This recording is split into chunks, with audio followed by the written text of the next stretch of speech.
Okay sir ఎంత housing board కానీ first ఒక ఫోటో క్లాస్ పక్కన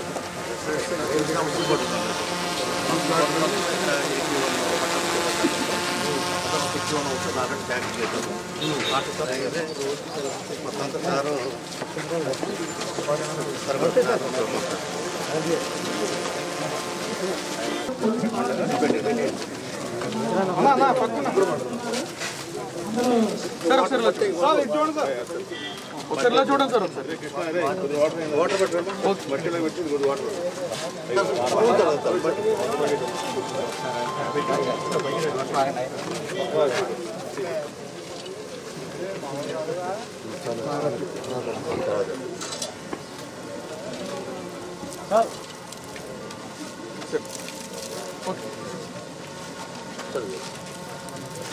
బాగున్నాయి ట్రైన్ బాగుందండి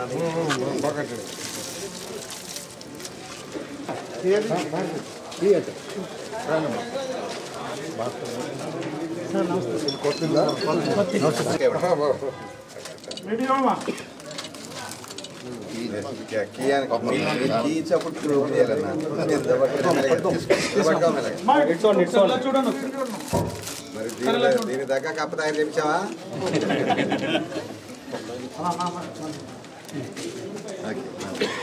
ఎంత సెంటున్నారా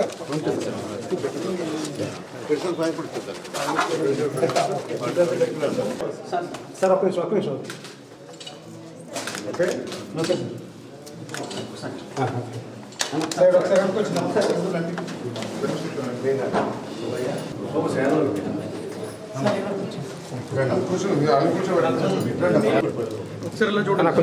కొంచెం చాలా సంతోషం అమ్మా. వాళ్ళు ఏం చేస్తారు ఏం చేస్తారు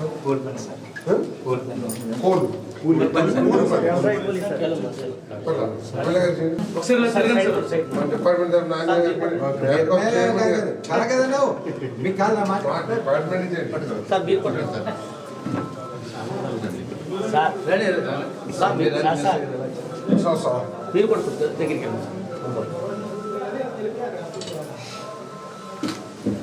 మీరు కూడా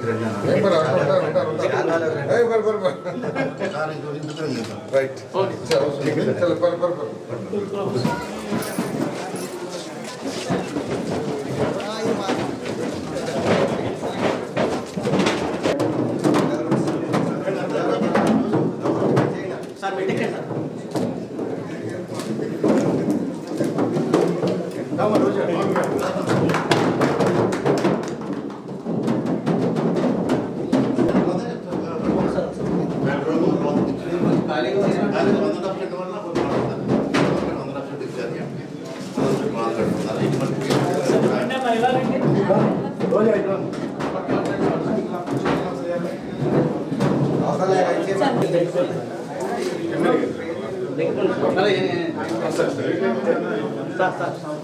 ఏంటమ్మా ఈ ప్రభుత్వం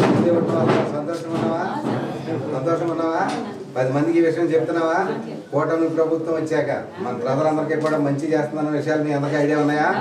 ఆ మాట మంత్రి గారు చెప్పు.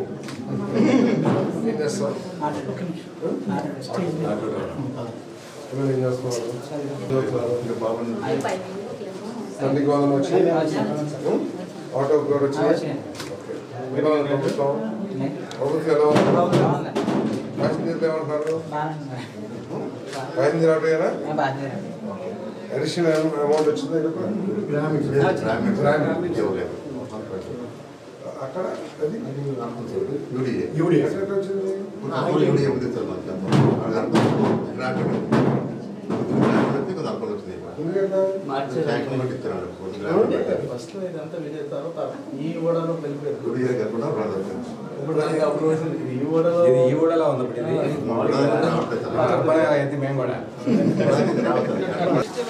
గ్రామ ప్రథమ పౌరాలైనటువంటి శ్రీ నీలపాల సాయి శ్రీ గారిని వేదిక మీదకి సాదరంగా ఆహ్వానిస్తున్నాము. గృహ నిర్మాణ శాఖ మంత్రులు శ్రీ కొలుసు పార్థసారథి గారిని సాదరంగా వేదిక మీదకి ఆహ్వానిస్తున్నామండి.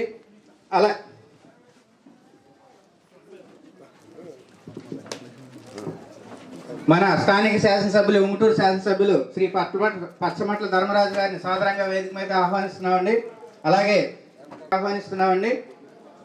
అలాగే శరణాల మాలతీరాణి గారిని సాదరంగా వేదిక మీద ఆహ్వానిస్తున్నామండి.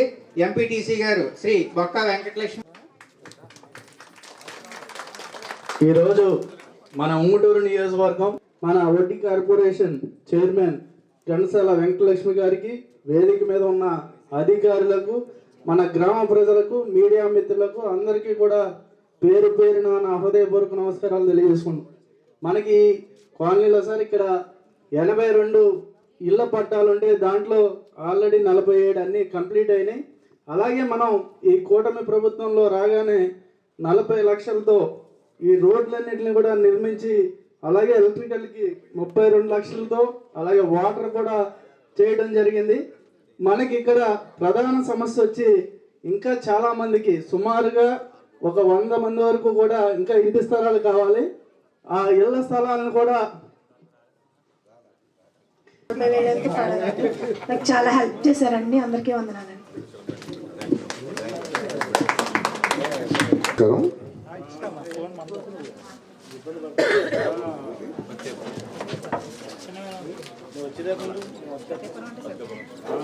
ఈ తాళాలు PMAY 1O నిర్మించుకున్న గృహాలకి, గృహ ప్రవేశాలకి ఇచ్చేసిన మీ ప్రియతమ శాసనసభ్యులు ధర్మరాజు గారికి, మాజీ శాసనసభ్యులు, సీనియర్ తెలుగుదేశం పార్టీ నాయకులు, జిల్లా అధ్యక్షులు, యాప్కాప్ చైర్మన్ గారు ఆంజనేయ గారికి, మరి చైర్మన్ లక్ష్మి గారికి, ఎంపీటీసీ గారికి, సర్పంచ్ గారికి, ఉప సర్పంచ్ గారికి, ఇక్కడ విచ్చేసిన సోదరులందరికీ కూడా, విలేకరు సోదరులకు నా హృదయపూర్వక నమస్కారాలు. ఈరోజు చాలా సంతోషంగా ఉంది. కారణం ఏంటంటే, ఒక స్వాతంత్ర సమరయోధుడు, విద్యావేత్త, రాష్ట్రం అంతా కూడా మంచి పేరు సంపాదించుకున్న దాత, అనేక దాన ధర్మాలు చేసి విద్యాదానం కానివ్వండి, మరి వారి పొలాలు కూడా ఎంతోమంది పేదవాళ్ళకి దానం చేయటం, వారు పుట్టిన మూర్తిరాజు గారు పుట్టిన గ్రామంలో మరి నేను మాట్లాడుతూ నాకు చాలా సంతోషంగా ఉంది. ఈ అవకాశం కల్పించిన ఇద్దరికి కూడా నేను ప్రత్యేకంగా ధన్యవాదాలు తెలియజేస్తా ఉన్నాను. ఎందుకంటే మారిపోతున్న సమాజ పరిస్థితుల్లో మూర్తిరాజు గారు లాంటి వారిని మనం ఎప్పుడు కూడా గుర్తు చేసుకోవాల్సిన అవసరం ఉందని చెప్పేసి కూడా నేను భావిస్తా ఉన్నాను. నేను మంచితనానికి, అదేవిధంగా ధర్మం, న్యాయం అనే విషయాల మీద విచక్షణ జ్ఞానం ఉన్న వ్యక్తులు ఎప్పుడు కూడా మనం మర్చిపోకూడదు. ప్రస్తుతం రోజులన్నీ మారిపోయినాయి. ఎవరిష్టం వచ్చినట్టు వాళ్ళు మాట్లాడతాం, ఎవరు అనుకున్నది అదే ధర్మంగా నడుస్తున్న ఈ పరిస్థితుల్లో అటువంటి మహానుభావాన్ని గుర్తు చేసుకుంటాం. నాకు చాలా గర్వంగా ఉందని చెప్పేసి ఇవ్వడం చేస్తాను. ఇప్పుడే ఆంజనేయ గారు చెప్పిన సమస్యలు కానివ్వండి, మరి ధర్మరాజు గారు చెప్పిన సమస్యలు కానివ్వండి, తప్పుకోకుండా 2014-19 మధ్యలో ఏదైతే ఇల్లు నిర్మించుకున్నారో వాటికి డబ్బులు చెల్లించాలని ఈ ప్రభుత్వం నిర్ణయం తీసుకుంది. కాకపోతే సమస్య ఏంటంటే, మీ అందరికీ తెలిసిందే, రాష్ట్ర ఆర్థిక పరిస్థితులు చాలా ఇబ్బందికరంగా ఉన్న విషయం మీరు అందరూ కూడా గుర్తించాల్సిందిగా మనం చేస్తా ఉన్నాను. గత ప్రభుత్వం చేసిన విధ్వంసం మూలంగా, అవకతవకల ఆర్థిక మేనేజ్మెంట్ మూలంగా ఈ రాష్ట్రం అనేక ఆర్థిక సమస్యలు ఎదుర్కొంటున్న విషయాన్ని మీ దృష్టి తీసుకొస్తా ఉన్నాను. దాదాపు చంద్రబాబు నాయుడు గారు అధికారంలోకి వచ్చేసరికి దాదాపు 10 లక్షల కోట్ల అప్పులు, ఎక్కడ కూడా పరపతి మొత్తం దిగజారిపోయింది. ఇక్కడంతా కూడా వ్యాపారస్తులు ఎక్కువగా ఉన్నారు, మీ అందరికీ కూడా తెలుసు. ఎప్పుడైతే పరపతి ఉంటుందో రాష్ట్రానికి కానీ, లేకపోతే ప్రభుత్వానికి కానీ, లేకపోతే ఒక వ్యక్తికి కానీ, అప్పుడు బ్యాంకులు ముందుకొచ్చి ఆర్థిక సహాయం చేయటం, తక్కువ వడ్డీలకు ఇచ్చే పరిస్థితి ఉంటుంది. కానీ గత ప్రభుత్వంలో చేసిన విధ్వంసం మూలంగా, ఆర్థిక క్రమశిక్షణ లేకుండా చేసిన కార్యక్రమాల మూలంగా బ్యాంకులు కూడా ముందుకొచ్చి ఇవ్వని పరిస్థితుల నుంచి ఈరోజు వడ్డీని తగ్గించుకునే పరిస్థితులకు వచ్చింది ప్రభుత్వం. గత ప్రభుత్వం 13%, 12% తీసుకుంటే ఈరోజు నిలబెట్టి బ్యాంకుల్ని మా పరిస్థితి బాగుంది, ఇప్పుడు మెరుగుపడుతుంది, మీరు 7.5%కి ఇస్తారా 8.5%కి ఇస్తారా అనే పరిస్థితికి వచ్చింది.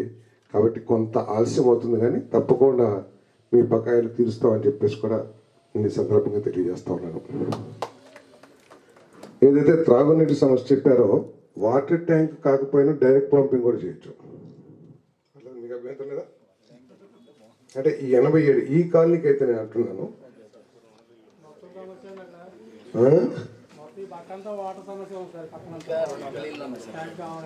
ఓకే, తప్పకుండా ఇక్కడ ఒక నీటి వసతి ఏర్పాటు చేయడానికి తప్పకుండా ఉన్న అవకాశాన్ని కలెక్టర్ గారు, అదేవిధంగా హౌసింగ్ డిపార్ట్మెంట్ నుంచి కొంత, కలెక్టర్ గారి దగ్గర నుంచి కొంత మన జిల్లా పరిషత్ ఫండ్స్తో తప్పకుండా ఇక్కడ ఒక వాటర్ ట్యాంక్ నిర్మించడానికి ప్రయత్నం చేస్తానని చెప్పేసి ఈ సందర్భంగా నేను తెలియజేస్తాను.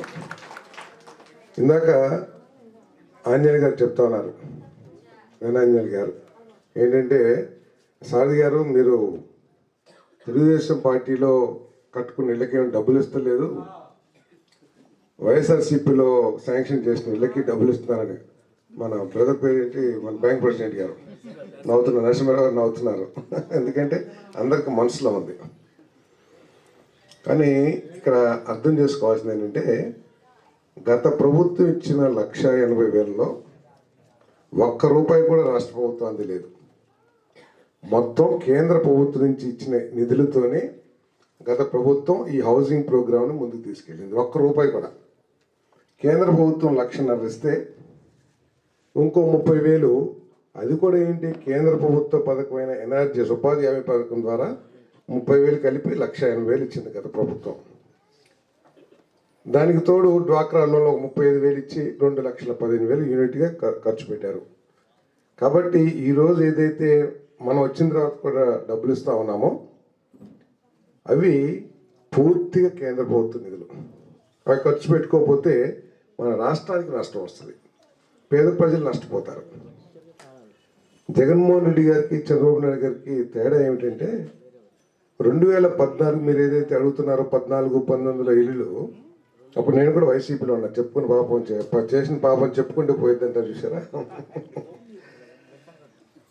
2014-19 మధ్యలో చంద్రబాబు నాయుడు గారు ఇచ్చిన ఇల్లుని పూర్తి చేసుకున్న తర్వాత ప్రభుత్వం ఇచ్చింది. అది చంద్రబాబు నాయుడు గారు కాదు, లేకపోతే ఈ జగన్మోహన్ రెడ్డి గారు, ప్రభుత్వం ఇచ్చింది. చంద్రబాబు నాయుడు గారు దానికి ఆజ్యం పోశారు. ఆ ప్రభుత్వం ఓడిపోయినా కూడా తర్వాత వచ్చిన ప్రభుత్వం కంటిన్యూ చేయాలి. కానీ జగన్మోహన్ రెడ్డి గారికి ఆ దాదాపు 2,73,000 మంది 920 కోట్ల రూపాయలు ఎగ్గొట్టేశాడు జగన్మోహన్ రెడ్డి. అదేవిధంగా 4,70,000 మంది పునాదులు వేసుకుంటామో లేదా కొంత గోడ కట్టడమో చేసిన ఇళ్ళని క్యాన్సిల్ చేశాడు.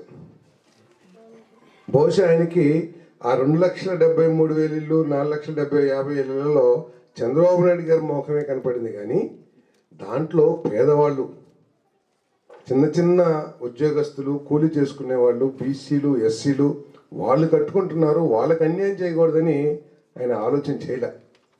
కేవలం చంద్రబాబు నాయుడు గారు ఇచ్చారు కాబట్టి ఆ డబ్బులు ఎగ్గొట్టాలి, ఆ ప్రాజెక్ట్ని క్యాన్సిల్ చేయాలి. కానీ నష్టపోయింది, ఆయన తీసుకున్న నిర్ణయం మూలంగా నష్టపోయింది దాదాపు 7-8 లక్షల మంది బెనిఫిషరీస్ నష్టపోయారు. దాంట్లో ఎస్సీలు ఉంటారు, బీసీలు ఉంటారు, మైనారిటీలు ఉంటారు, అగ్రవర్ణ పేదవాళ్ళు ఉంటారు, కూలీలు ఉంటారు. అంతమందికి అన్యాయం, దుర్మార్గంగా అన్యాయం చేసిన వ్యక్తి జగన్మోహన్ రెడ్డి గారు అని చెప్పేసి మీకు మనం చేస్తా ఉన్నాను. ఈరోజు కూడా మీ అందరికీ కోపం ఉంది చాలా. ఏంటి, చంద్రబాబు నాయుడు గారు జగన్మోహన్ రెడ్డి ఇచ్చినట్టు క్యాన్సిల్ చేయొచ్చు కదా, వాళ్ళు చేశారని చెప్పేసి. కానీ ఒక విజన్ ఉన్న వ్యక్తి, దాదాపు 15 సంవత్సరాలు చేసి 24వ ముఖ్యమంత్రిగా చేస్తున్న వ్యక్తి, ఆయనకి రాష్ట్రం పట్ల ఒక అభిప్రాయం ఉంటుంది, ఒక దురదృష్టి ఉంటుంది. ఆయన చూసింది ఏమిటంటే, అది జగన్మోహన్ రెడ్డి ఇచ్చింది కాదు, కొన్ని లక్షల మంది బీసీలు, ఎస్సీలు, మైనార్టీలు కట్టుకుంటున్నారు. కేవలం జగన్మోహన్ రెడ్డి గారు ఇచ్చారని చెప్పేసి, ఆయన ఏదో పిచ్చి పని చేశారని చెప్పేసి మనం చేస్తాం ధర్మం కాదని చెప్పేసి కొంతమంది పేదవాళ్ళు, మీకు ఇంకో కోపం ఏంటంటే డబ్బులు ఇది ఇస్తున్నారని, అడిషనల్గా కూడా ఇస్తున్నారని. ఇక్కడ ప్రభుత్వం ముందున్న సమస్య ఏంటంటే, దాదాపు 20,000 కోట్ల ప్రాజెక్ట్. ఇది చిన్నది కాదు, చూస్తానికి కొన్ని ఒక్కొక్క ఇల్లు ఏదో సెంటున్నర ఇళ్ళ కనపడతాయి. కానీ రాష్ట్రం మొత్తం మీద దాదాపు 20,000 కోట్ల రూపాయల ప్రాజెక్ట్ ఇది. చాలామంది 4-5 లక్షల మంది సగం వరకు ఏదో ప్లింత్ దాకా మన లింటల్ దాకా స్లాబ్ వేసుకుని గోడ కట్టుకోకపోవటం ఇట్లా చేసిన చాలామంది ఉన్నారు. ఒకరోజు మమ్మల్ని అడిగారు, 5 లక్షలే ఆర్భాటంగా గత ప్రభుత్వం మేము అన్ని లక్షలు ఇస్తున్నాం, 30 లక్షల మందికి ఇల్లు ఇచ్చాం, 20 లక్షల మందికి ఇల్లు ఇచ్చామని చెప్పినా కూడా వాళ్ళు పూర్తి చేసింది కేవలం 5.5 లక్షల మంది మాత్రమే, 5.5-6 లక్షల మందికి మాత్రమే. మిగతా వాళ్ళు ఎందుకు కట్టుకోలేదని చంద్రబాబు నాయుడు గారు అడిగారు మీటింగ్లో మమ్మల్ని. అడిగితే సార్ కొద్దిగా ఆర్థికంగా బలం ఉన్న వాళ్ళేమో కట్టేసుకున్నారు, ఇంకా మిగిలిపోయిన వాళ్ళందరూ కూడా ఆర్థికంగా బలహీనులు ఎక్కువగా ఎస్సీ బీసీ ఎస్టీలు ఎక్కువగా ఉన్నారంటే వెంటనే ఆయన దీన్ని మధ్యలో ఆపేస్తే, ఒకవేళ ప్రభుత్వం అదనపు సహాయం చేయలేదనుకోండి, వాళ్ళు ఏం చేస్తారు అట్లాగే పడిపోయి ఉంటే అవి చీకుపట్టి వెనక్కి వాని చెట్లు మమ్మల్సి అన్నీ పాడవుతాయి. సో దేశ సంపద నష్టపోతున్న ఉద్దేశంతో ఎస్సీలకి బీసీలకి ఎస్టీలకి మైనార్టీలకి 50,000 రూపాయలు 75,000 రూపాయలు ₹1,00,000 శాంక్షన్ చేశారు. దాని మూలంగా ఈ సంవత్సర కాలంలోనే 3 లక్షల ఇళ్ళని పూర్తి చేశామని చెప్పేసి మీ అందరికీ సవినీయంగా మనం చేస్తాను నేను.